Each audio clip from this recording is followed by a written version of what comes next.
In this video, we explore how easy it is to send an alert from Salesforce Marketing Cloud account engagement into Microsoft Teams with a forms completion action.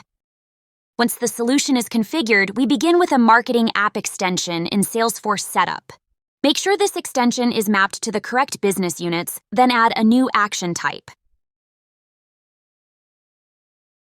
After naming it and providing a description, choose the Teams notification type you want to use.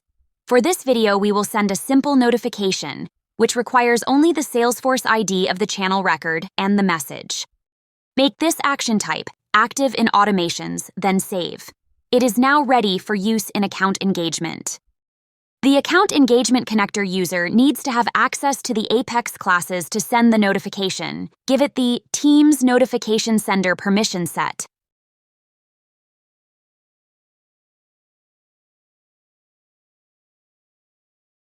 Before we jump into our form, let's get the Salesforce ID of our channel, search or filter to find the desired channel and copy the ID from the browser's address bar.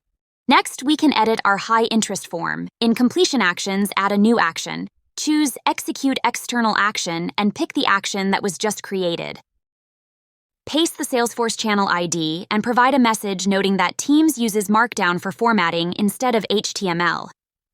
Here we use double asterisks for bold square brackets for link text, parenthesis for the URL, and single asterisks for italics. Confirm and save the form, and now it's time to see it in action. A visitor submitting this form causes the external action to execute, sending the notification into Microsoft Teams.